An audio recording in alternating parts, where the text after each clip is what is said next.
അല്ലാഹു സുബ്ഹാനഹു വ തആല നമുക്ക് നൽകിയിട്ടുള്ള ദാമ്പത്യം ഇണ എന്ന സംവിധാനം എത്ര മഹത്തരമായിട്ടാണ്. അമ്മയെ തസാഅലൂൻ സൂറത്ത് പഠിക്കാത്തവരാരും ഉണ്ടാവില്ല ഈ ക്ലാസ്സിൽ.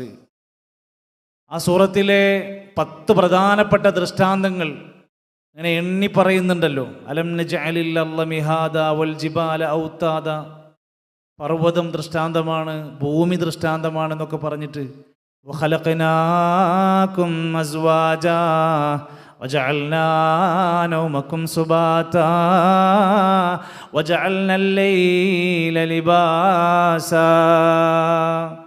അങ്ങനെ അത്ഭുതകരമായ അള്ളാൻ്റെ ദൃഷ്ടാന്തമാണ് നിങ്ങളെ ഇണകളായി സൃഷ്ടിച്ചിരിക്കുന്നു എന്നത്. ഭൂമിയുടെ ഏതോ ഒരു കോണിൽ കിടക്കുന്ന ഒരു പെണ്ണ് നമ്മുടെ ഭാര്യയായി മാറുന്നു.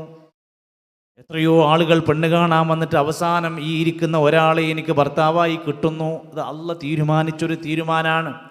അത് അവസാനം തട്ടിക്കൂട്ടി മുട്ടി അത് ഇങ്ങനെ ഒത്തുവന്നതാണ്. ഇനി എന്താ ചെയ്യേണ്ടത്? ആ ഇണകളായി ജീവിക്കുന്ന മനുഷ്യർക്ക് മുന്നോട്ട് പോകാൻ അള്ളാഹു 2 വികാരങ്ങളെ തന്നിരിക്കുന്നു. വമിൻ ആയാതിഹി അൻ ഖലഖ ലക്കും മിൻ അൻഫുസികും അസ്വാജാ ലിതസ്കുനൂ ഇലൈഹാ വജഅല ബൈനകും മവദ്ദതൻ വറഹ്മ. അല്ലാഹു തആല നിങ്ങൾക്കിടയിൽ ഇണകളായി നിങ്ങളെ സൃഷ്ടിച്ചത് ദൃഷ്ടാന്തമാണ്, അത്ഭുതമാണ്. സൂറത്ത് റൂം വായിക്കുമ്പോൾ കാണാം, രാത്രിയിൽ നിങ്ങൾക്ക് ഉറങ്ങാൻ കഴിയുന്നത് ദൃഷ്ടാന്തമാണ്. സൂര്യൻ്റെ ചന്ദ്രൻ്റെ ചലനങ്ങൾ നിങ്ങൾക്ക് ദൃഷ്ടാന്തമാണ്. അള്ളാൻ്റെ അങ്ങനെ പഠിപ്പിച്ചതാണ്. ഇണകളായി അള്ളാഹ് നമ്മെ സംവിധാനിച്ചത് അത്ഭുതകരമായ ദൃഷ്ടാന്തമാണ്. ലിതസ്കുനൂ ഇലൈഹാ, നിങ്ങൾ അവളിലൂടെ സമാധാനം കണ്ടെത്താനാണ്. വജഅല ബൈനകും മവദ്ദതൻ വറഹ്മ, കാരുണ്യവും സ്നേഹവും അള്ളാഹു നിങ്ങൾക്കിടയിൽ ഇട്ട് തന്നിരിക്കുന്നു. നല്ല ആരോഗ്യം, നല്ല ചോരത്തളപ്പൊക്കെയുള്ള സമയത്ത് നമുക്കുണ്ടാകും ഒരു മവദ്ദത്ത് ഉണ്ടാകും. അപ്പോൾ പിന്നെ നമ്മൾ അങ്ങനെയറ്റത്ത് പ്രേമ എല്ലാ നിലക്കുമുള്ള ആ ഒരു അവസ്ഥയിൽ നല്ല സന്തോഷവും സ്നേഹവും പ്രേമവും ഒക്കെ പ്രകടിപ്പിക്കപ്പെടുന്ന ഒരു തുടക്ക കാലഘട്ടം ഉണ്ടാകുമല്ലോ. അതേപോലെ കുറച്ച് കഴിയുമ്പോൾ പ്രായമൊക്കെ ഒന്ന് ഇങ്ങനെ കൂടാൻ തുടങ്ങും. പതുക്കെ പതുക്കെ ആളെ സൈഡാക്കും. എത്രത്തോളം എന്ന് വെച്ചപ്പോൾ നമ്മുടെയൊക്കെ നാട്ടിൽ പ്രായമായ ദമ്പതികളുടെ മുമ്പിലുള്ള വല്ലാത്തൊരു വെല്ലുവിളിയാണ് പ്രായമായി എന്ന കാരണത്താൽ ഇനി ദാമ്പത്യങ്ങളൊന്നും അത്ര വല്ല പാടില്ലാത്തൊരവസ്ഥ. മൂപ്പരെങ്ങാനും പോയിട്ടൊന്ന് ഓളെടുത്ത് പോയി ഇരുന്നാൽ ഓള് പറയും, അല്ല മനസ്സിലായി വയസ്സായി എന്നുള്ള ഓർമ്മയില്ലേ എന്നുള്ള നീങ്ങിരിക്കും. ഒന്നെങ്ങാനും പോയി തൊട്ടാൽ അപ്പം മുപ്പത്തേര് ഒന്നുകൂടി തുടങ്ങും. കുട്ടികളി മാറിയിട്ടില്ലേ, എപ്പോഴും മേത്ത് തൊട്ട് വിളിക്കുക. അപ്പം ഇതൊന്നും ഇനി പറ്റൂല എന്നുള്ള ഒരു തിയറിയിലാണ് അവരുള്ളത്. എത്രയെത്ര മനുഷ്യന്മാരാണെന്നറിയോ, ഭാര്യ അല്ലെങ്കിൽ ഉമ്മ വേറെ റൂമിൽ, മകൻ ചെയ്തു കൊടുത്ത വലിയ സൗകര്യമാണ്, ഉമ്മ വേറെ റൂം ഉണ്ടാക്കി കൊടുത്ത്, ഉമ്മക്ക് വാപ്പാക്ക് വേറെ റൂം ഉണ്ടാക്കി കൊടുത്ത്. പിന്നെന്താണ് ദാമ്പത്യം? സുഹൃത്തുക്കളെ, അള്ളാഹുവിൻ്റെ ഖുർആൻ പഠിപ്പിക്കുന്ന ഈ മനോഹരമായ രീതി, ആ ഒരു മവദ്ദത്ത്, അതേപോലെ നിലനിൽക്കേണ്ട ഒന്നാണ് റഹ്മത്ത്. ശരീരം ചുക്കിച്ചുളിയും, സൗന്ദര്യം നഷ്ടപ്പെടും, കല്യാണം കഴിച്ചപ്പോഴുണ്ടായിരുന്ന ആ പൈസയും ആ ഒരു ചിലപ്പോൾ ജോലി നഷ്ടപ്പെടും, പലതും കുറഞ്ഞു പോകും. അന്നും നമ്മളെ പിടിച്ചു നിർത്തുന്ന വികാരമാണ് റഹ്മത്ത്, കാരുണ്യം. 82 വയസ്സായ വല്ലിപ്പ മരിച്ചപ്പോൾ അദ്ദേഹത്തിൻ്റെ കുടുംബം വിളിച്ചു ചോദിക്കുന്നുണ്ട്, അദ്ദേഹം മരിക്കുന്നതിൻ്റെ മുമ്പ് ജനാപത്തുകാരനായിരുന്നു, കുളിപ്പിക്കുമ്പോൾ എന്തെങ്കിലും പ്രത്യേകിച്ച് ശ്രദ്ധിക്കണോ? അവർക്കത് ബോധ്യമുണ്ട്. ആ വയസ്സിലും ആ കുടുംബത്തിന് അതിൻ്റെ ബോധ്യതയുണ്ട് എന്ന തിരിച്ചറിവ് ഒരു മനുഷ്യൻ ആവശ്യമാണ്. അല്ലാഹു സുബ്ഹാനഹു വ തആല നമുക്ക് നൽകിയിട്ടുള്ള മഹത്തായ ഈ ദാമ്പത്യം എന്നത് നമ്മുടെ ബന്ധങ്ങളിൽ ഏറ്റവും ഉത്കൃഷ്ടമായ ബന്ധമാണ്, വൈവാഹിക ബന്ധം എന്നത്. ദാമ്പത്യ ജീവിതം ഒരു നന്മയുടെ വിളനിലമായിട്ടാണ് നമ്മൾ കാണേണ്ടത്. വ്യത്യസ്തങ്ങളായ 2 കുടുംബങ്ങളെ ഒന്നിച്ചു നിർത്തി 2നെയും ഒരു കുടുംബമാക്കി മാറ്റാൻ ഉള്ള ഒരു സവിശേഷമായ അവസ്ഥ ഒരു പുതിയ തലമുറക്ക് ജന്മം കൊടുക്കേണ്ടവർ എന്ന നിലക്ക് അറിഞ്ഞ് മനസ്സിലാക്കി ഈ വിഷയത്തെ കൈകാര്യം ചെയ്യേണ്ടതുണ്ട് എന്ന ഓർമ്മപ്പെടുത്തലാണ് ഉലമാക്കന്മാർ നമ്മെ പഠിപ്പിക്കുന്നത്. അതോടൊപ്പം തന്നെ ഇവിടെ ഇസ്ലാം ശക്തമായി എതിർത്ത ഒരു മേഖലയാണ് വിവാഹം വേണ്ട, വിവാഹത്തിനോട് വൈമുഖ്യം, വിവാഹത്തിനോട് താല്പര്യക്കുറവ് എന്ന് പറയുന്ന അവസ്ഥ പല കാരണങ്ങൾ കൊണ്ട് വരുന്ന ആളുകളുണ്ട്. എൻ്റെ മുമ്പിൽ സ്വഹാബിമാരിൽ ചിലരൊക്കെ വന്ന് നബിതങ്ങളെ കുറിച്ച് അന്വേഷിക്കാൻ വേണ്ടി വന്നവരെ പറ്റി പറയുന്നുണ്ട്. അവർ വന്നിട്ട് നബിനെ പറ്റി ഇങ്ങനെ അന്വേഷിച്ച്, നബി രാത്രി നമസ്കരിക്കും, ഞാൻ ഇനി ഒറ്റ രാത്രിയും കടന്നുറങ്ങില്ല. നബിതങ്ങൾ വിവാഹമൊക്കെ കഴിച്ചിട്ട് ജീവിക്കുന്നുണ്ട്, പക്ഷെ നമുക്ക് അങ്ങനെയൊന്നും പറ്റൂല, ഞാൻ വിവാഹം കഴിക്കണില്ല. വിവാഹം കഴിക്കാതെ അള്ളാഹനെ ആരാധിക്കാനാണ് തീരുമാനിച്ചിരിക്കുന്നത്. നിബിധങ്ങൾ അദ്ദേഹത്തെ തിരിച്ചു വിളിക്കുന്നുണ്ട്. എന്നിട്ട് പറയുന്നുണ്ട്, ഞാൻ വിവാഹം കഴിച്ചവനാണ്, നിങ്ങളെക്കാൾ തഖ്വ പാലിക്കുന്നയാളാണ് ഞാൻ വിവാഹം കഴിച്ചിട്ടുണ്ട്. വമൻ റഗിബ അൻ സുന്നതി ഫലൈസ മിന്നി, എൻ്റെ സുന്നത്തിനോട് വിമുഖത കാണിക്കുന്നവൻ എന്നിൽപ്പെട്ടവനല്ല. വിവാഹത്തോട് വൈമുഖ്യം കാണിക്കുന്നത് തബത്തുൽ എന്ന് പറയും അറബിയിൽ, സന്യാസം കാണിക്കുന്നവർ. നബിതങ്ങൾ വിരോധിച്ചതാണ് തബത്തുൽ, സന്യാസിയായി ജീവിക്കുക. വേറെ ചില ഉലമാക്കന്മാർ പറയും വിവാഹം എന്നത് വൈകിപ്പിക്കരുതെന്ന് മാത്രമല്ല, ധൃതിപ്പെട്ടു ചെയ്യേണ്ടുന്ന ഒന്നാണ്. ചിലപ്പോൾ ഒരു സാവകാശം കാണിക്കേണ്ട ഒന്നല്ല, പിന്നെയാകാം എന്ന് മാറ്റേണ്ട ഒന്നല്ല. 5 കാര്യങ്ങളെക്കുറിച്ച് ഉലമാക്കന്മാർ പറയും. സാധാരണഗതിയിൽ അജലത്ത്, ധൃതി കാണിക്കുക എന്നുള്ളത് ശൈത്താനിയത്താണ്. എന്നാൽ ഈ 5 കാര്യങ്ങൾ, ഒരാളുടെ മയ്യത്ത് മരിച്ചാൽ അതിനെ വേഗത്തിൽ മറവ് ചെയ്യുക, ധൃതി കാണിക്കേണ്ടതാണ്. കടം വീട്ടാൻ ധൃതി കാണിക്കേണ്ടതാണ്. നേർച്ചകൾ പൂർത്തിയാക്കാൻ ധൃതി കാണിക്കേണ്ടതാണ്. അങ്ങനെ പഠിപ്പിച്ചതാണ്. വിവാഹപ്രായമെത്തിയാൽ വിവാഹം കഴിപ്പിക്കുക എന്നുള്ളത് ഒരു തിരക്ക് പിടിച്ച് ചെയ്യേണ്ട കാര്യമാണ്. അത് പിന്നക്ക് നീട്ടി വെക്കേണ്ട ഒന്നല്ല. ഇന്ന് വിവാഹ ജീവിതത്തിനോട് താല്പര്യമില്ല. പരസ്പരം ലിവിങ് ടുഗദറും വേറെ ചില ബന്ധങ്ങളും കാര്യങ്ങളും ഒക്കെയായി നമ്മുടെ സമൂഹം പടർന്ന് പന്തലിച്ച അവസ്ഥയിലേക്ക് മാറിപ്പോയിക്കൊണ്ടിരിക്കുകയാണ്. അങ്ങാടികളിലും ബസ് സ്റ്റോപ്പുകളിലും ടൂറിസ്റ്റ് കേന്ദ്രങ്ങളിലുമൊക്കെ വിലസിക്കൊണ്ടിരിക്കുന്ന അതിൻ്റെയൊക്കെ ദയനീയമായ പല മുഖങ്ങൾ നമ്മുടെ നാടുകളിൽ അല്ലേ, അവിടുത്തെ ക്ലോസറ്റുകളിൽ ജനിച്ചു വീണ കുഞ്ഞുങ്ങൾ ക്യാമ്പസുകളിൽ കാണാൻ തുടങ്ങുന്നു. 16കാരി ഗർഭിണിയാകുന്നു. ഒട്ടനേകം സംഭവങ്ങൾ നമ്മളിങ്ങനെ വായിച്ചു കൊണ്ടിരിക്കുകയാണ്. ഇസ്ലാം പറഞ്ഞ വിവാഹത്തോട് ജനങ്ങൾ താല്പര്യമേ കാണിക്കുന്നുമില്ല. ഈ ഒരു അവസ്ഥ വന്നാൽ സമൂഹം വലിയ വെല്ലുവിളികളായിരിക്കും നേരിടാൻ പോകുന്നത്. അതുകൊണ്ട് തന്നെ ഇസ്ലാം പറയുന്നുണ്ട്, ഇണയായി തുണയായി ജീവിക്കുക എന്നത് പരസ്പരം അറിഞ്ഞു മനസ്സിലാക്കി പൊരുത്തപ്പെട്ടുകൊണ്ട് ജീവിക്കാൻ കഴിയുക. ആ ഒരു വിവാഹത്തിൻ്റെ കരാറ് ഒരാൾ ഏറ്റെടുക്കുമ്പോൾ തന്നെയും അള്ളാഹ് ബോധ്യപ്പെടുത്തുന്നത് ചെറിയൊരു വാക്കല്ലട്ടോ. ഒരു വീട്ടിൽ വളർന്ന, ആ വീട്ടിലെ വാപ്പാൻ്റെയും ഉമ്മാൻ്റെയും തങ്കക്കുടമായി ജീവിച്ചിരുന്ന, ആ വീടിൻ്റെ ഹൃദയമായിരുന്ന ഒരു പെൺകുട്ടിയെ നമ്മുടെ വീട്ടിലേക്ക് നമ്മൾ കൂട്ടിക്കൊണ്ടുവരുമ്പോൾ ഒരു ഹൃദയം പറിച്ച് വേറൊരു ഹൃദയത്തെ നമ്മൾ സ്ഥാപിക്കണം. അവിടെ ഒരു ഹൃദയം മാറ്റി വെക്കലിന് ഒരുപാട് പണിയില്ലേ? അത് പണി കഴിഞ്ഞാൽ ഒരുപാട് ശ്രദ്ധിക്കല്ലേ? അങ്ങനെ ഇവരെ 2 പേരെയും ഒന്ന് നല്ല കെയർ ചെയ്യേണ്ടതുണ്ട്. ആ കരാറുണ്ടല്ലോ, പരസ്പരം പറഞ്ഞ് കൈ കൊടുക്കുന്ന വാക്കുണ്ടല്ലോ, വഅഖദിന മിൻകും മീസാഖൻ ഖലീലാ, ശക്തമായ കരാറാണ്. അതൊരു വെറും വാക്കല്ല. ഇതുവരെ ഹലാലാവാത്ത നമുക്ക് ഹലാലാക്കി തരാൻ മാത്രമുള്ള ശക്തമായ ഒരു കരാറാണ്. തൊലാക്ക് പഠിപ്പിക്കുമ്പോൾ പോലും പറഞ്ഞത് ആ കരാറിൻ്റെ അവസ്ഥക്ക് ഇനി കോട്ടം സംഭവിക്കുമ്പോഴാണല്ലോ തൊലാക്ക് സംഭവിക്കുന്നത്. തൊലാക്ക് എന്ന് പറയുന്ന സൂറത്ത് തൊലാക്ക് എന്ന അധ്യായം പഠിച്ചാൽ പിന്നെ തൊലാക്കെല്ലാം തോന്നൂല. തൊലാക്ക് ചെയ്യാതിരിക്കാനുള്ള ഒരുപാട് നിബന്ധന പഠിപ്പിച്ചു തരുന്നുണ്ട്. ആ നിബന്ധനകളൊക്കെ കൂടി പാലിച്ചാൽ പിന്നെ തൊലാക്ക് തന്നെ നടക്കൂല. അത്ര വരെ ആ സൂറത്തിൽ തന്നെ 2-3 സ്ഥലത്താണ് അള്ളാഹനെ സൂക്ഷിച്ചാൽ അള്ള പോംവഴി ഉണ്ടാക്കും, അള്ള പരിഹാരം ഉണ്ടാക്കി തരുമെന്ന് പറഞ്ഞിരിക്കുന്നത്. സ്വാഭാവികമായും ദാമ്പത്യ ജീവിതത്തിൽ ഇറങ്ങിത്തിരിച്ച നമ്മളെ സംബന്ധിച്ചിടത്തോളം ചില മര്യാദകൾ അതിലുണ്ട്. അതിലേറ്റവും പ്രധാനപ്പെട്ട ഒന്നാണ് ദാമ്പത്യത്തിൻ്റെ രഹസ്യങ്ങൾ പുറത്തു പറയാതിരിക്കുക, അവിടുത്തെ സ്വകാര്യതകൾ പുറത്ത് അറിയിക്കാതിരിക്കുക. അത് ദാമ്പത്യത്തിലേതെന്ന് മാത്രമല്ല, ഒരു വ്യക്തിയുടെ വല്ല സ്വകാര്യതകളും അറിഞ്ഞാൽ, മൻസതറ മുസ്ലിമൻ, ഒരു മുസ്ലിമിന്റെ വല്ല സ്വകാര്യതയും അറിഞ്ഞാൽ അത് മറച്ചു വെച്ചാൽ, സതറഹുല്ലാഹു യൗമൽ ഖിയാമ, നാളെ ഖിയാമത്ത് നാളിൽ അള്ളാഹ് അത് മറച്ചു വെക്കും. അള്ളാഹ് നമ്മുടേത് മറച്ചു വെക്കും. നമ്മുടെ നാത്തൂൻ്റെയും മൂത്തച്ഛൻ്റെയും അമ്മോശൻ്റെയും അമ്മായിമാൻ്റെ ഒക്കെ എന്തെങ്കിലും ഒരു സ്വകാര്യം എന്തെങ്കിലും ഒന്ന് കിട്ടിയാൽ അത് പ്രചരിപ്പിക്കുന്നവരായി മാറുകയല്ല നമ്മൾ. പ്രത്യേകിച്ചും ഇന്നത്തെ കാലത്ത് ദാമ്പത്യ ജീവിതത്തിൽ പലരും വ്ളോഗർമാരാണ്. അവരുടെ പണി എന്താ? ഓരോ ലൈഫിൽ ഉണ്ടാകുന്ന ഓരോ കാര്യങ്ങളും അപ്ഡേറ്റ് ചെയ്തുകൊണ്ടിരിക്കുക. ആരുടെ മുമ്പിൽ? നാട്ടുകാരുടെ മുമ്പിൽ. ഭർത്താവ് ഗൾഫിൽ നിന്ന് ആദ്യമായിട്ട് വരുന്നു, ചാടിക്കേറി കിസ് ചെയ്യുന്നു, കൊണ്ടേ കൊട്ടു. ഭർത്താവ് ആരും അറിയാതെ ഗൾഫിൽ നിന്ന് വീട്ടിലേക്ക് വരുന്നു, എന്നിട്ട് അതിൻ്റെ കാര്യങ്ങൾ നടക്കുന്നു. വിവാഹ മണിയറ രഹസ്യങ്ങൾ വരെ അങ്ങനെ തുടങ്ങിയ പലതും പ്രചരിപ്പിക്കപ്പെട്ടുകൊണ്ടിരിക്കുന്ന കാലത്ത് ഈ ഹദീസ് ഒന്ന് വായിച്ചു നോക്കൂ നിങ്ങൾ. ഇന്ന മിൻ അഅ്ളമിൽ അമാനത്തി ഇൻദല്ലാഹി യൗമൽ ഖിയാമ, ഖിയാമത്ത് നാളിൽ ഏറ്റവും ശക്തമായ അമാനത്ത് അർറജുൽ, ഒരു മനുഷ്യൻ യുഫ്ളി ഇലാ ഇംറഅത്തിൻ, ഒരാളുടെ ഭാര്യയിലേക്ക് സമീപിക്കുക.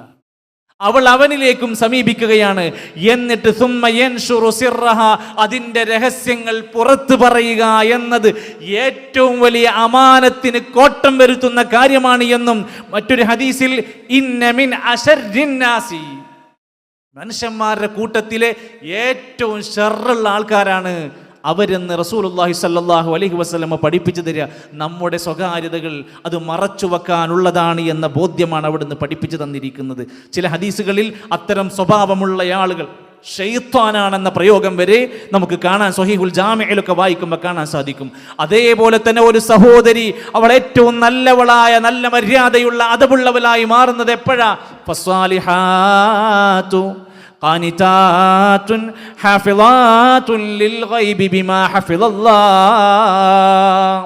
ഒരു സൽക്കർമ്മകാരിണിയായ പെണ്ണ്, സ്വാലിഹാത്തായ പെണ്ണ്, അവൾ ഖാനിതാത്താകുമ്പോഴാണ്, അനുസരിക്കുന്നവളാകുമ്പോഴാണ്, വിനയപ്പെടുന്നവളാകുമ്പോഴാ. ഞാൻ എന്തിനാ അവനെ അനുസരിക്കണം? കല്യാണം കഴിഞ്ഞു, നിക്കാഹ് കഴിഞ്ഞു, 4 മാസം കഴിഞ്ഞ് എറണാകുളം മഹാരാജാസ് കോളേജിലേക്ക് കുട്ടീനെ പഠിപ്പിക്കാൻ വിട്ടു. മഫ്ത ചുറ്റി പിന്നൊക്കെ ചുറ്റി ഉഷാറായി ഇവിടുന്ന് പോയ കുട്ടി 4 മാസം കഴിഞ്ഞ് നിക്കാഹ് മാത്രം കഴിഞ്ഞ് തിരിച്ച് ഹോസ്റ്റലിൽ നിന്ന് വരുന്നത് ഷാളും പിന്നും മഫ്തക്കൂരി നാട്ടിൽ വന്ന് വീട്ടിൽ വന്നിട്ട് പറഞ്ഞു കല്യാണം വേണ്ട. ഒന്നും ഉണ്ടായിട്ടില്ല. അമ്മായിമ്മൻ്റെ പ്രശ്നം ഉണ്ടായിട്ടില്ല, നാത്തൂൻ്റെ പ്രശ്നം ഉണ്ടായിട്ടില്ല, കൂട്ടിക്കൊണ്ടുപോയിട്ടില്ല. അവർ തമ്മിൽ പ്രശ്നം പറയത്തക്കില്ല. കോളേജിൽ ചെന്നപ്പോൾ കുറച്ച് ആൾക്കാർ ഉപദേശം കൊടുത്തു, എന്തിനാ ഈ കല്യാണം കഴിക്കേണ്ട, വല്ല കാര്യമുണ്ടോ? ജോൻ്റെ അടിമയായിട്ട് ഇങ്ങനെ നിൽക്കണ്ടേ? അപ്പോൾ വല്ല കാര്യം ഞങ്ങളൊക്കെ കണ്ട് പഠിക്കാൻ ഹോസ്റ്റലിലെ കുട്ടികളൊക്കെ പാടെ പുളിമ കയറ്റിയപ്പോൾ ഓൾക്കും തോന്നി കല്യാണം വേണ്ട. ഈ സൂക്കടന്ന് വ്യാപിച്ചുകൊണ്ടിരിക്കുകയാണ്.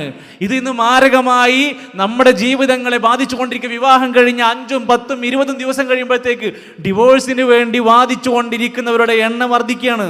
കേരളത്തിൽ ഈ കഴിഞ്ഞ 2025 വിവാഹമോചനത്തെ കുറിച്ച് പറയുന്നുണ്ട്. 1 മണിക്കൂറിൽ 6ഉം 7ഉം വിവാഹമോചനങ്ങളൊക്കെയാണ് രജിസ്റ്റർ ചെയ്യപ്പെടുന്നത് 28ഓളം കുടുംബ കോടതികളിൽ. ആരാണിത്? വിദ്യാസമ്പന്നരായ ആളുകൾ, നല്ല വിവരമുള്ള ആളുകൾ, സാമ്പത്തിക കഴിവുള്ള ആളുകൾ. ഇവരുടെയൊക്കെ ലിസ്റ്റ് അതിനകത്തുണ്ട് എന്നുകൂടെ നമ്മൾ ഓർത്തു വെക്കുക.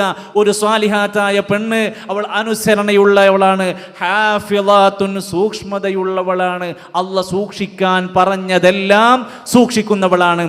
അതോടൊപ്പം ദാമ്പത്യ ജീവിതത്തിലെ പ്രധാനപ്പെട്ട 2ാമത്തെ മര്യാദയാണ് സ്നേഹം കൈമാറുക. നമ്മൾ തിന്നാൻ കൊടുക്കുന്നുണ്ട്, ഭക്ഷണം കൊടുക്കുന്നുണ്ട്, പണം കൊടുക്കുന്നുണ്ട്, വീട് വെച്ചിട്ടുണ്ട്, ഒക്കെ ശരിയാണ്. സ്നേഹിക്കുന്നുണ്ടോ? ആ സ്നേഹം ലഭിക്കാത്തതിൻ്റെ പേരിൽ എത്ര കുടുംബങ്ങളാണ് സ്നേഹം തേടി നടക്കുന്ന ആളുകൾ.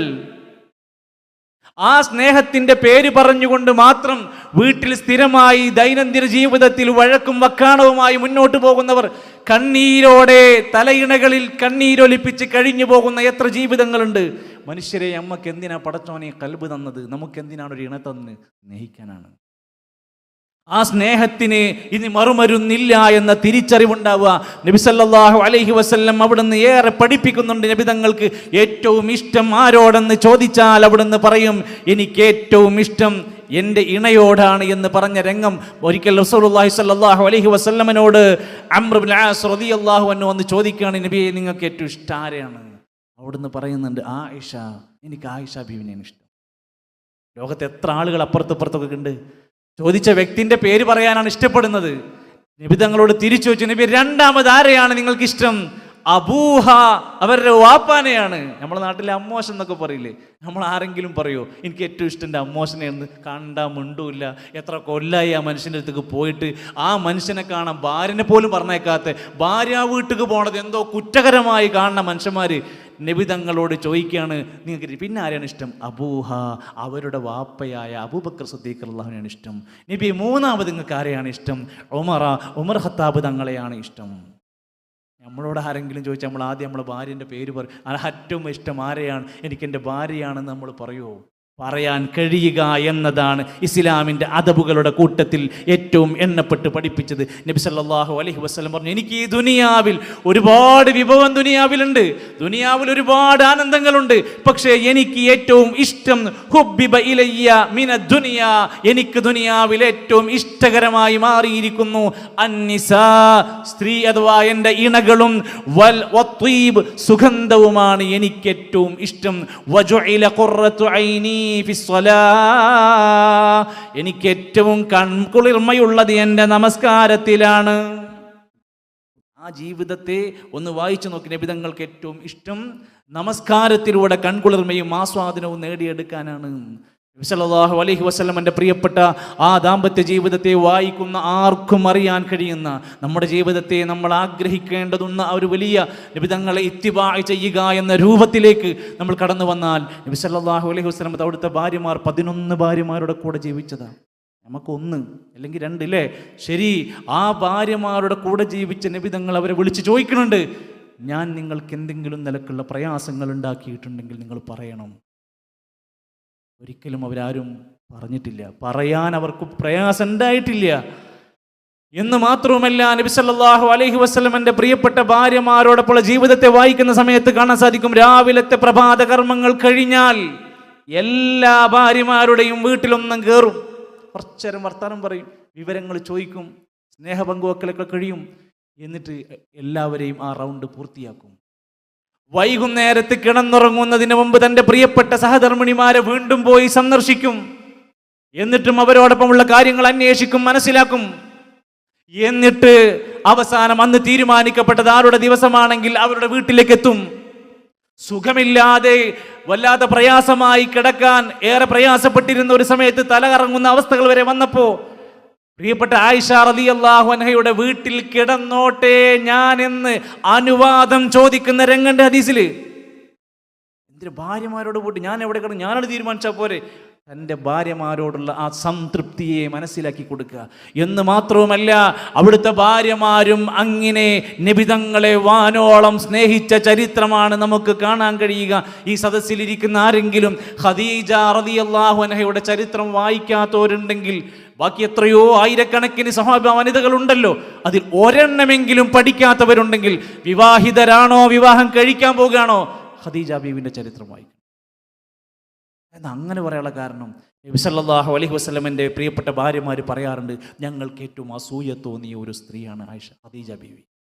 ഇടക്കിടക്ക് നബി ആ പേര് പറയും. മരണപ്പെട്ട് കഴിഞ്ഞിട്ടും നബി തങ്ങൾ പലപ്പോഴും വന്നിട്ട് പറയാറുണ്ട് ആ മഹത്വങ്ങൾ. ഒരിക്കൽ നബി തങ്ങളോട് ചോദിക്കണ്ട, എന്താ നബിയെ നിങ്ങൾക്ക് ഇത്ര പ്രിയങ്കരമാകാനുള്ള കാരണം? അവിടുന്ന് പറഞ്ഞ വാക്കുണ്ട്, ഞാൻ ഇസ്ലാമിക ദഅവത്തുമായി ഇറങ്ങിത്തിരിച്ചപ്പോൾ ആമൻതു ബിഹാ, അവൾ എന്നിൽ വിശ്വസിച്ചു.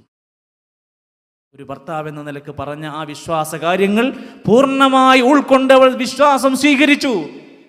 ഞാൻ വഹിയുമായി പ്രയാസപ്പെട്ട് ജീവിക്കുന്ന വഹിയുടെ തുടക്ക സമയത്ത് പ്രയാസപ്പെട്ട് ഞാൻ വേറച്ച് പേടിച്ചുകൊണ്ട് ഇറങ്ങി തിരിച്ച് നേരെ വീട്ടിൽ ചെന്നപ്പോൾ എനിക്ക് സമാധാന വാക്ക് പറഞ്ഞു. നമ്മൾ ഒരു വല്ലാത്തൊരു കഷ്ടപ്പാടിലും പ്രയാസത്തിലൊക്കെ നിൽക്കുന്ന സമയത്ത് നമ്മൾ സമാധാനം കണ്ടെത്താൻ നമ്മുടെ ഭാര്യയുടെ അടുത്ത് അല്ലേ, മക്കത്ത് എന്തൊക്കെ ഉണ്ടായിരുന്നു, ലഹരി ഉണ്ടായിരുന്നു, വേറെ എന്തൊക്കെ ഉണ്ടായിരുന്നു, ഒന്നും പോയില്ല. എൻ്റെ ഭാര്യ എനിക്ക് ആശ്വാസം തരുമെന്ന ചിന്ത കിട്ടി. നേരെ വീട്ടിലേക്കാണ് പേടിച്ചിട്ട് 600 ചിറകുള്ള മാലാഖ ജിബ്രീൽ അലൈഹിസ്സലാത്തു വസ്സലാമിനെ കണ്ടുമുട്ടിയ രംഗം പറയുന്നുണ്ട്. ഖദീജ ബീവി ചോദിക്കണില്ല, എന്താ പറ്റി പറഞ്ഞിട്ട് കയറിയാൽ മതി. ഒന്നും പറഞ്ഞില്ല. കുറെ കഴിഞ്ഞ് ആശ്വാസം കിട്ടി, ഒരു സമാധാനം കിട്ടിയപ്പോൾ ഖദീജ ബീവി ചോദിക്കുന്നുണ്ട്, നിങ്ങൾക്ക് എന്താ സത്യത്തിൽ പറ്റിയിരിക്കണത്? അപ്പം റിലാക്സായി. അപ്പോഴാണ് ഉണ്ടായ സാഹചര്യം പറഞ്ഞത്. അപ്പോഴാണ് ഖദീജ ബീവി തിരിച്ചു പറയേണ്ടത്, നിങ്ങൾക്കത് വേണം, എന്നെ കൊണ്ടുപോവാതെ പോയില്ലേ, അല്ലെങ്കിലും നിങ്ങൾക്ക് അങ്ങനെ വേണം. നമ്മളെ പെണ്ണുങ്ങളെ കൊണ്ടുപോവാതെ ടൂർ പോയി, വജ്ജിൽ ടയർ പഞ്ചറായി, നിങ്ങൾ വീട്ടിൽ വിളിച്ച് പറഞ്ഞു നോക്കി, അപ്പോൾ വരും കമന്റ് ബാക്കി. ഖദീജ ബീവി പറഞ്ഞ വാക്കാണേ, നിങ്ങൾ ഒരിക്കലും പേടിക്കണ്ട, കല്ലാ വല്ലാഹി ലാ യുഖ്സികല്ലാഹു അബദാ, അല്ലാഹ് നിങ്ങളെ കൈവിടൂല. നിങ്ങൾ സാധുക്കളെ സഹായിക്കുന്നയാളാ, കുടുംബ ബന്ധം ചേർക്കുന്ന ആൾ, അങ്ങനെ മഹത്വം പറഞ്ഞു കൊടുക്കുക, ഭർത്താവിൻ്റെ മഹത്വം അങ്ങനെ പറഞ്ഞു കൊടുക്കുക. നമ്മൾ നെഗറ്റീവ് പറയാം, പണിക്കോകൂല, പൈസ തരൂല, ഗ്യാസ് കൊടുന്ന് തരൂല, തക്കാളി തരൂല, ഇങ്ങനെ പറയാതെ പറയാം. ഇത് നേരെ തിരിച്ചാ പറഞ്ഞത്. ഒരുപാട് പ്ലസ്സുകൾ ഇങ്ങനെ പറഞ്ഞു കൊടുത്തു. ഒരു സമാധാനത്തിന് വേണ്ടിയിട്ട് അന്നറിയുന്ന പ്രസിദ്ധനായ പണ്ഡിതൻ വറഖത്ത് ബിൻ നൗഫൽ എന്ന് പറയുന്ന ഒരു പുരോഹിതന്റെ അടുത്തേക്ക് കൊണ്ടുപോയിട്ട് ഇങ്ങനെ ഒരു സംഭവം ഉണ്ടായി, എന്താ ചെയ്യേണ്ടത് കണ്ടോ, ആവശ്യമായ നടപടികൾ ചെന്ന് അന്വേഷിച്ചപ്പോൾ ഇതൊരു പ്രവാചകനാകുന്നതിൻ്റെ ലക്ഷണങ്ങളാണെന്ന് പഠിപ്പിച്ചു. അവസാനം ഇസ്ലാം സ്വീകരിച്ചു. പരസ്യ പ്രബോധനത്തിൻ്റെ ഘട്ടത്തിലേക്ക് എത്തുന്നതിന് മുമ്പിൽ അങ്ങാടിയിൽ മക്കയിലൊക്കെ അങ്ങനെ പറഞ്ഞു തുടങ്ങി. 3 കൊല്ലം നബി സല്ലല്ലാഹു അലൈഹി വസല്ലമ തങ്ങളുടെ കൂടെ ശഅബ് അബീ താലിബ് കുന്നിൻ്റെ മുകളിൽ പോയിട്ട് പച്ച വെള്ളം കിട്ടാതെ അല്ലേ ഇലകൾ തിന്നിട്ട് ജീവിക്കുകയാണ്. ആര്? സമ്പന്നയായ ഖദീജ ബീവി. എന്താ പറയേണ്ടത്? നിങ്ങളെ കൂടെ കൂടിയതിന് ശേഷം ഞാനാകെ നശിച്ചു. നമ്മളെ കൂടിയിൽ ഇടക്കിടക്ക് വരുന്ന വാക്കാണ്. നിങ്ങളപ്പം കൂടിയതിന് ശേഷം ഞാനാകെ പെട്ടു, ഞാൻ കുടുങ്ങി. 3 കൊല്ലം നരകയാതന എന്നൊക്കെ പറയില്ലേ, അങ്ങാടിക്ക് ഇറങ്ങാൻ പറ്റൂല, ബഹിഷ്കരണം ഏർപ്പെടുത്തി, ഭക്ഷണമില്ല, അങ്ങനെ സഹിച്ചു. അവിടെ 3 കൊല്ലം ഒരുമിച്ച് അവർ താമസിച്ചു. കല്യാണം കഴിഞ്ഞ അന്ന് വൈകുന്നേരത്ത് അബൂജഹലും സംഘങ്ങളും വന്നിട്ട് പറയുന്നുണ്ട്, ഓ എൻ്റെ ഖദീജ, ഈ നാട്ടിൽ എത്ര പൈസക്കാർ വന്ന് അന്വേഷിച്ചു, എത്ര തറവാടികൾ വന്നു, അവസാനം ഈ പൈസ ഇല്ലാത്ത ദരിദ്രനായ മുഹമ്മദിനെയാണോ നീ കല്യാണം കഴിച്ചത് എന്ന് ചോദിച്ച് വല്ലാതൊന്ന് കളിയാക്കി. അപ്പോൾ ഖദീജ ബി നേരെ അവർ വിളിച്ചിട്ട് വീട്ടിൽ നിന്ന് ഉണ്ടായിരുന്ന സമ്പത്ത് കൊടുന്നിട്ട് നേരെ നബി തങ്ങളുടെ കൈ കൊടുന്നിട്ട്, ഇതാ പഴയ ദരിദ്രനായ മുഹമ്മദ് അല്ല, പണാണ്, ഇനി നിങ്ങൾ ആ വാക്ക് പറയരുത്. തൻ്റെ ഭർത്താവിനെ കുറിച്ചൊരു ആക്ഷേപം പറയുന്നത് പോലും ഖദീജ ബീവിക്ക് ഇഷ്ടം. നമ്മൾ കിട്ടിയ ഫോൺ ആകെ വിളിച്ച് പറയണത് മാപ്പിളൻ്റെ കുറ്റം കുറവൊക്കെ നമുക്ക് ആകെ മണിക്കൂറിൽ പറയണ്ടാവും. അവിടെ എല്ലായിടത്തും ഒരു മാതൃക നോക്കി നിങ്ങൾ അവിടുന്ന് സമ്മതിച്ചില്ല പറയാൻ. ശഅബ് അബീ താലിബ് കുന്നിൻ്റെ ചെരുവന്ന് താഴെ ഇറങ്ങിയിട്ട് പിന്നീട് ഖദീജ ബീവിൻ്റെ വീട്ടിലുള്ള താമസം സുഖമില്ലാതെയായി. ഖദീജ ബീവിക്ക് വല്ലാത്ത പ്രയാസമായി. സുഖമില്ലാതെയായിട്ട് കൈകളിൽ പിടിച്ചിട്ട് ഇങ്ങനെ സമാധാനിപ്പിച്ച് നബി ഇങ്ങനെ കുറേ വർത്താനൊക്കെ പറയും. ലാസ്റ്റ് മരിക്കുന്നൊരു ഘട്ടം പോലെ തോന്നിയപ്പോൾ നബി തങ്ങൾ ഇങ്ങനെ കൈ പിടിച്ച് കരയാൻ തുടങ്ങി. ആ സമയത്ത് മരിക്കുന്നതിൻ്റെ നിമിഷങ്ങൾക്ക് മുമ്പ് നബി തങ്ങളെ ചേർത്ത് പിടിച്ചിട്ട് ഖദീജ ബീവി പറയുന്നുണ്ട്, നബിയെ നിങ്ങൾ വിഷമിക്കരുത്, ഞാൻ മരിക്കുകയാണെങ്കിൽ അള്ളാഹു നിങ്ങൾക്ക് പകരം ഇണകളെ തരും, ഞാൻ മരിച്ചാലും അള്ളാഹു നിങ്ങൾക്ക് നല്ല സന്താനങ്ങളെ തരും, നബിയെ നിങ്ങൾ വിഷമിക്കരുത്. നമ്മളൊന്ന് ആലോചിച്ച് നോക്കി, നമ്മളും നമ്മുടെ ഇണയുമായുള്ള ജീവിതം എന്താണ് എന്ന് ആലോചിച്ച് നോക്കി.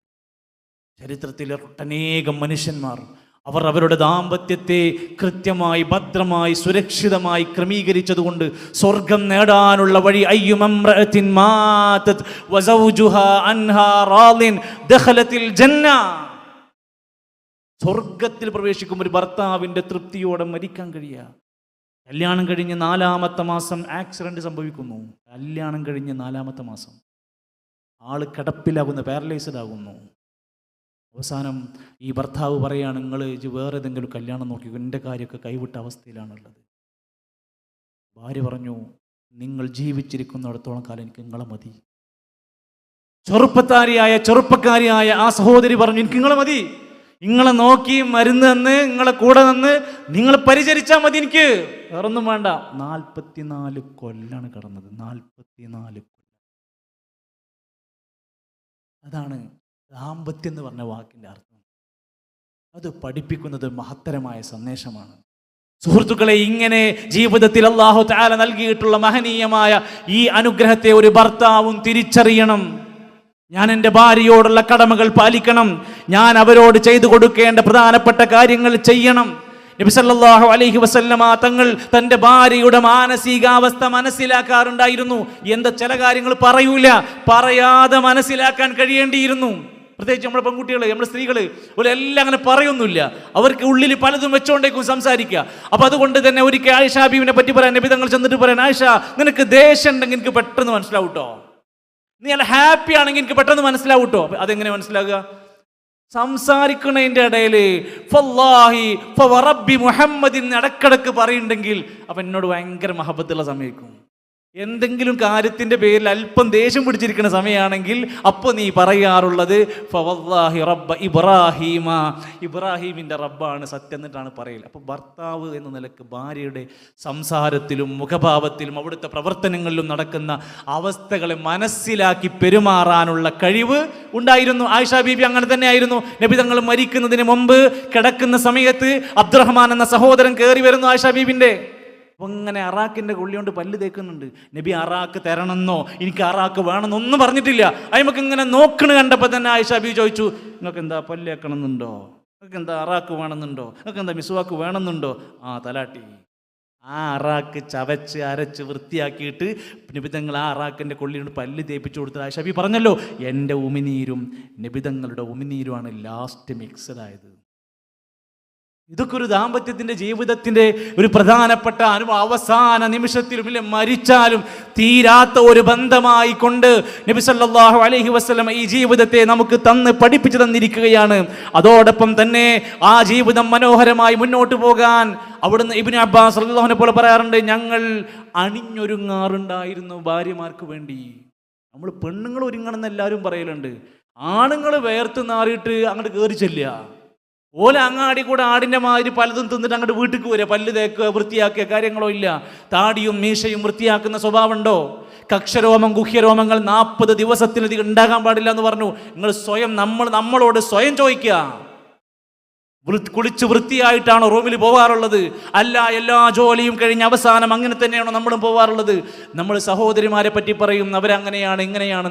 രണ്ടുപേരും അവർ പരസ്പരം അങ്ങോട്ടും ഇങ്ങോട്ടും ഒരുങ്ങുക എന്നത് വലിയ പ്രാധാന്യത്തോടെയാണ് ഇബ്നു അബ്ബാസ് റളിയല്ലാഹു അൻഹു പറയാറുണ്ട്, ഇന്നി ഉഹിബ്ബു, എനിക്കിഷ്ടമാണ്, അൻ അതസയ്യന, അണിഞ്ഞൊരുങ്ങി നിൽക്കാൻ, ലിൽ മർഅതി, എൻ്റെ ഭാര്യമാർക്ക് വേണ്ടി.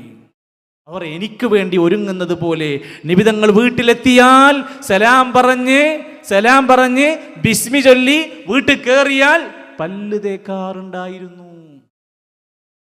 ചെറിയ കാര്യമല്ല, വായ വൃത്തിയാക്കുക. ഈ സിഗരറ്റ് വലിച്ച് ഹാൻഡ്സ് വെച്ച് നടക്കണം മനുഷ്യൻ തൻ്റെ ഭാര്യനോട് ചെയ്യുന്ന ക്രൂരത വായിക്കങ്ങൾ. അയാൾക്ക് അയാളുടെ പേരക്കുട്ടിനെ ചുംബിക്കാൻ കഴിയുമോ? അയാളെ ഭാര്യയോട് മാന്യമായി പെരുമാറാൻ കഴിയുമോ? സിഗരറ്റുമായി ബന്ധപ്പെട്ടതിൻ്റെ ആ ദൂരെയുള്ള ഒരു മണം പോലും താങ്ങാൻ പറ്റാത്ത അവസ്ഥകൾ ആലോചിക്കും. ചില ആൾക്കാർക്ക് പരസ്യമായി അങ്ങാടിയിൽ വലിക്കാൻ പറ്റില്ല, പോലും ഭാര്യൻ്റെ പോയിട്ട് റൂമ് പോയിട്ടേക്കും വലിക്കുക. എന്നിട്ട് അതിൻ്റെ കഷ്ടതകൾ അനുഭവിക്കുന്ന അവസ്ഥകൾ കൊണ്ട് പൊറുതിമുട്ടി ജീവിക്കുന്ന എത്രയോ മനുഷ്യന്മാരുടെ കഥ ഇതിൽ നിന്ന് പഠിക്കണം. നബിതങ്ങൾ പല്ല് തേച്ച് വൃത്തിയാക്കുന്ന അവസ്ഥയുണ്ടായിരുന്നു. ഇന്നല്ലാഹ ജമീൽ യുഹിബ്ബുൽ ജമാൽ, അല്ലാഹ് ഭംഗിയുള്ളവനാണ്, ഭംഗിയെ അല്ലാഹു തആല ഇഷ്ടപ്പെടുന്നു. നമ്മുടെ സൗന്ദര്യം, ഒരു ഭാര്യ തൻ്റെ ഭർത്താവിൻ്റെ മുമ്പിലാണ് അണിഞ്ഞൊരുങ്ങി നിൽക്കേണ്ടത്.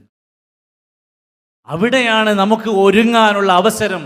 ഇത് പുറത്തിറങ്ങാൻ നേരത്താണ് ഇവിടെ മേക്കപ്പ് കഴിയാതിരിക്കുക. അതുവരെ ഒരു കുഴപ്പമുണ്ടാവില്ല. എവിടെയെങ്കിലും പോകുന്നുണ്ടെന്ന് പറഞ്ഞാൽ പിന്നെ 1/2 മണിക്കൂർ കണ്ണാടിൻ്റെ മുമ്പിലായിരിക്കും. അതേ സമയത്ത് ഭർത്താവ് അവിടെ ഉണ്ട്, ഭർത്താവ് വരുന്നുണ്ടെന്ന് പറഞ്ഞാൽ പ്രത്യേകിച്ച് ഇപ്പം ഒന്നുമില്ലല്ലോ. അതാണ് തമ്മിലുള്ള വ്യത്യാസം. ആ മനുഷ്യന് വേണ്ടി ഒരുങ്ങാൻ, സുഗന്ധം പൂശാനും അണിഞ്ഞൊരുങ്ങാനുമാണ് നമുക്ക് ശ്രദ്ധിക്കേണ്ടത്. അതുപോലെ തന്നെയാണ് ഭർത്താക്കന്മാരും. നബിതങ്ങൾ മക്കയിൽ നിന്ന് മദീനയിലൊക്കെയുള്ള യാത്രാ സംഘങ്ങളെ പറഞ്ഞയക്കും. അപ്പോൾ പ്രത്യേകിച്ച് മദീനത്ത് ജീവിക്കുന്ന കാലത്ത് പല പ്രദേശങ്ങളിലേക്ക് യാത്ര കഴിഞ്ഞ് തിരിച്ചു വരുമ്പോൾ മദീനൻ്റെ ബോർഡർ എത്തുന്നതിൻ്റെ മുമ്പ് വണ്ടി നിർത്തും. 2 ആളെ പറഞ്ഞേക്കും, ആ ടീം വരുന്നുണ്ട്, ഓരോടൊക്കെ ഒന്ന് ശരിയാക്കാൻ പറഞ്ഞേ, വീടൊന്ന് വൃത്തിയാക്കുക, ഭർത്താവും ടീമൊക്കെ വരുന്നുണ്ട്. അപ്പോൾ ഒന്നും വേണ്ട, എല്ലാ ഒരുക്കങ്ങളിലും പെട്ടു.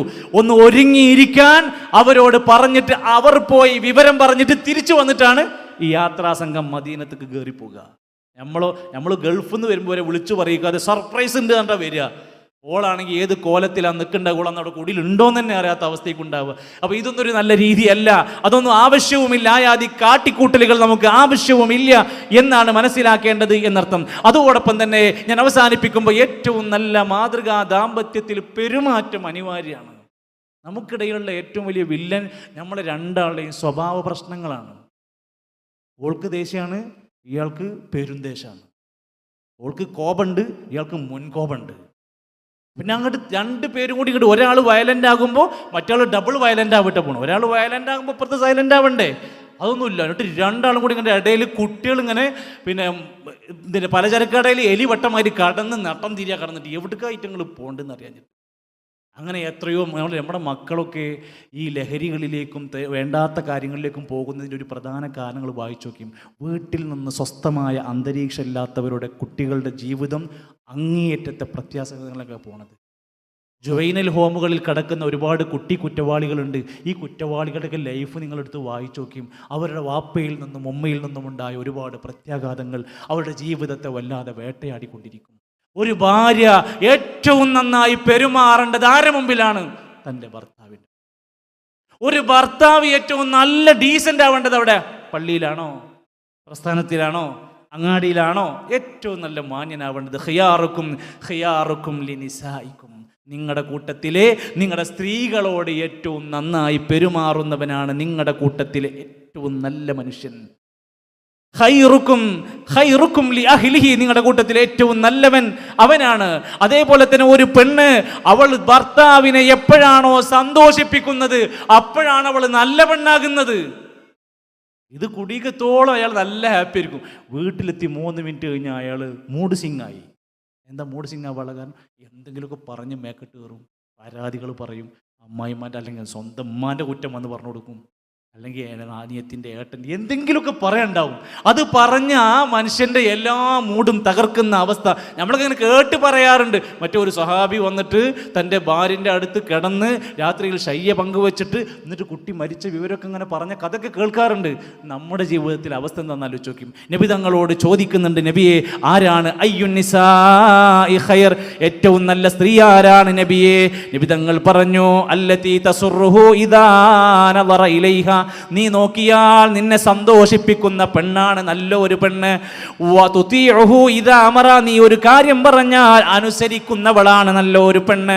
വലാ തുഖാലിഫുഹു ഫീമാ യക്റഹു ഫീ നഫ്സിഹാ വലാ ഫീ മാലി, അദ്ദേഹത്തിന്റെ സമ്പത്തിലും അവളുടെ ശരീരത്തിലും അയാൾക്ക് ഇഷ്ടമില്ലാത്ത ഒരു കാര്യവും ചെയ്യാത്തവളാണ് ഒരു നല്ല പെണ്ണ്. നമ്മളെ ഭർത്താവിന് ഒരാൾ നമ്മളെ വീട്ടിലേക്ക് വരുന്നത് ഇഷ്ടമില്ലെങ്കിൽ അത് പിന്നെ നമ്മൾക്ക് എത്ര പ്രിയപ്പെട്ടവനാണെങ്കിലും അത് പിന്നെ സ്റ്റോപ്പാണ്. ഒക്കെ അദ്ദേഹത്തിൻ്റെ ഇഷ്ടത്തെ മാനിക്കുന്നവരായിരിക്കും എന്നർത്ഥം. നരകത്തിൽ ഏറ്റവും കൂടുതൽ സ്ത്രീകൾ പ്രവേശിക്കാനുള്ള കാരണം എന്താ നബിയെ? എന്ത് കാരണം കൊണ്ടാ സ്ത്രീകൾ ഇത്രയും നരകത്തിൽ പോകാനുള്ള കാരണം? തക്ഫുർനൽ ലഅന, ശാപവാക്ക്, അവൾ തക്സുർനൽ ലഅന, ശാപവാക്ക് അധികരിപ്പിക്കും. വതക്ഫുർനൽ അശീറ, ഭർത്താവിനോട് നന്ദികേട് കാണിക്കുന്ന സ്വഭാവം കൂടുതലായതുകൊണ്ടാണ്. ആ മനുഷ്യൻ വിയർപ്പ് അധ്വാനിക്കുന്ന നമ്മളെ ഭാര്യമാര് ഭർത്താക്കന്മാർ ചെയ്യുന്ന ജോലിക്കൊന്ന് ഒരു ദിവസം പോയി കാണണം. ഇപ്പോൾ മണ്ണങ്ങാടി കൂടെ പോയി നോക്കി, നട്ടുച്ച വെയിലത്ത് നമ്മൾ AC ഇട്ട് കാറിൽ ഇങ്ങനെ പോകുമ്പോൾ ആ റോട്ടിൽ അധ്വാനിക്കുന്ന കുറേ ഭർത്താക്കന്മാരുണ്ടാവുമല്ലോ. ഓലെ ലൈഫ് പഠിച്ചു. റെയിൽവേ ട്രാക്കിൽ ജോലി ചെയ്യണവർ, നടു റോട്ടിൽ ടാറിങ് ചെയ്യുന്നവർ, ഓർക്കൊക്കെ ഭാര്യ ഉണ്ടാവും. ഈ ഭാര്യമാർ ആ രൂപത്തിൽ ആ മനുഷ്യനെ പരിഗണിക്കാറുണ്ടോ? ഇത്രയേറെ നമുക്ക് വേണ്ടി സ്വപ്നങ്ങൾ മാറ്റിവെച്ച് സന്തോഷങ്ങൾ മാറ്റിവെച്ച് ഉരുകിത്തീരുന്ന ആ മനുഷ്യൻ്റെ സമ്പത്തിനോടും അധ്വാനത്തിനോടും ആ ജീവിതത്തിനോടും സ്വപ്നങ്ങളോടും ഒരു ഇഷ്ടവും മഹബത്തും പരിഗണനയും നമുക്ക് ഉണ്ടാകേണ്ടതുണ്ട്. ജോലിയിലും മറ്റുമൊക്കെ വീട്ടുജോലികളിൽ ഭർത്താവ് ഭാര്യനെ സഹായിക്കുന്നു, ഭാര്യ ഭർത്താവിനെ അദ്ദേഹത്തിൻ്റെ ജോലിക്ക് പോകുമ്പോൾ സഹായിക്കുന്നു. എന്താണ് കഴിയുന്നതെങ്കിൽ കഴിയുന്ന പോലെ പരസ്പരം സഹായിക്കുന്ന ജീവിത വ്യവസ്ഥയാണ് ഉണ്ടാവേണ്ടത്. അതേപോലെ തന്നെ സ്വഹാബത്തിനോട് നബി തങ്ങൾ പറയാറുണ്ട്, പെണ്ണേ നിന്റെ ഭർത്താവിനോടുള്ള പെരുമാറ്റം നന്നാക്കിക്കോ. ഹുവ ജന്നതുക്കി വനാറുക്കി, അദ്ദേഹം നിന്റെ സ്വർഗമാണ്, അദ്ദേഹം നിന്റെ നരകമാണ്. നമ്മളെ സ്വർഗം നരകം തീരുമാനിക്കുന്ന കാര്യമാണ്. അതോടൊപ്പം ഈ ദാമ്പത്യത്തിൻ്റെ പേര് പറഞ്ഞ്, ഭാര്യൻ്റെ പേര് പറഞ്ഞ്, ഭർത്താവിൻ്റെ പേര് പറഞ്ഞ് നമ്മളെ പരലോകം നമ്മൾ കളയരുത്. എന്താ പള്ളി പോകാത്ത? അവിടെ കുടിയിൽ ഭാര്യ കുട്ടിയൊക്കെ ഉണ്ട്. എന്താ ഇവിടെ ഇങ്ങനെ ഓരോ നല്ല കാര്യങ്ങളുടെയും മുമ്പിൽ ഇയാൾ തടസ്സം പറയാം. എന്താ? ഭാര്യ മക്കള്, ഭാര്യ ഭർത്താവ്, കുടുംബം. യാ അയ്യുഹല്ലദീന ആമനൂ, സത്യവിശ്വാസികളെ, ഖു അൻഫുസകും വഅഹ്ലീകും നാറാ, നിങ്ങൾ നിങ്ങളെയും നിങ്ങളുടെ കുടുംബത്തെയും നരകത്തിൽ നിന്ന് രക്ഷപ്പെടുത്തണം. ഇത് നമ്മളെ പണിയാണ്. നേരത്തെ കുട്ടികളുമായി ബന്ധപ്പെട്ടത് പറഞ്ഞു. അതേപോലെ നമ്മുടെ ഭാര്യ നരകത്തിൽ പോകാതിരിക്കാൻ, നമ്മുടെ ഭർത്താവ് നരകത്തിൽ പോകാതിരിക്കാൻ, അയാളൊരു മോശം കൂട്ടുകെട്ടിൽ പോകാതിരിക്കാൻ, അയാളെ ദുശ്ശീലങ്ങൾ വരാതിരിക്കാൻ, അയാൾക്ക് വേണ്ടാത്തരങ്ങൾ ചെന്ന് പെടാതിരിക്കാൻ ഒരു ഭാര്യ വേണ്ടുന്ന അത്യാവശ്യ ജാഗ്രതയുണ്ടാവണം. എൻ്റെ ഭാര്യ എന്ന നിലക്ക് അവളുടെ ശരീരത്തിൻ്റെ മനസ്സിൻ്റെ ആവശ്യങ്ങളെ ഞാൻ പരിഗണിക്കുന്നവളാകണം, അവളോട് സംസാരിക്കുന്നവളാകണം, അവളോട് സ്നേഹിക്കാനുള്ള ഒരു വിശാലമായ മനസ്സ് നമുക്കുണ്ടാവണം. നിങ്ങൾ ഒരിക്കലും പരലോകത്തിൻ്റെ കാര്യത്തിൽ ലാ തുൽഹിക്കും അംവാലുക്കും വലാ ഔലാദുക്കും അൻ ദിക്രില്ലാ, അല്ലാഹനെ മറക്കരുത്. നിങ്ങളുടെ സമ്പത്തിൻ്റെയും സന്താനത്തിൻ്റെയും കാര്യങ്ങളിൽ അള്ളാഹുവിനെ വിസ്മരിക്കുന്ന അവസ്ഥയുണ്ടാവരുത്. നാളെ പരലോകത്ത് നരകത്തിൻ്റെ മുമ്പിലേക്ക് എത്തിപ്പെടുക. ആ സമയത്ത് ചില മനുഷ്യന്മാർ പറയും, എൻ്റെ കുട്ടികളെ തരാ, എൻ്റെ ഭാര്യനെ തരാ, എന്നൊന്ന് രക്ഷിക്കും നരകത്തുനിന്ന്. യുബസ്സറൂനഹും യവദ്ദുൽ മുജ്രിമു ലൗ യഫ്തദീ മിൻ അദാബി യൗമിദിൻ ബിബനീ, നമ്മൾ പൊന്നുപോലെ സ്നേഹിച്ച, രാത്രി ഉറക്കമൊഴിച്ച, താരാട്ട് പാട്ടുപാടിയ, സ്നേഹത്തിൻ്റെ ചുംബനങ്ങൾ അർപ്പിച്ച സ്വന്തം കുട്ടിനെ ഞാൻ നരകത്തേക്ക് തര പടച്ചോൻ, എനിക്ക് പ്രശ്നമില്ല, എന്നെ രക്ഷിക്കൂ. വസ്വാഹിബതിഹി വഅഖീ, എൻ്റെ സഹധർമ്മിണിയായ ഭാര്യയെ തരാ. എൻ്റെ ശരീരത്തിൻ്റെ ചൂടും ചൂരും പങ്കുവെച്ച, ജീവിതത്തിൻ്റെ വലിയ ഒരു കാലം ഒരുമിച്ച് ഒരിക്കലും പിരിയാതെ നിന്ന എൻ്റെ ഭാര്യയെ, എൻ്റെ സഹധർമ്മിണിയെ നരകത്തിലേക്ക് തരാ, എന്നെ രക്ഷിക്കൂ.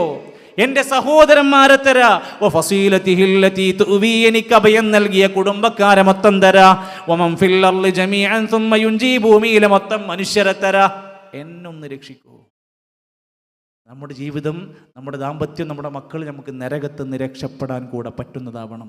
നമുക്ക് വേണ്ടി പ്രാർത്ഥിക്കുന്ന മക്കൾ, പരസ്പരം ദാമ്പത്യത്തിലുണ്ടാകുന്ന പോരായ്മകൾ, കുറവുകൾ, ആരാ തികഞ്ഞവരുള്ളത്? ആരുമില്ല.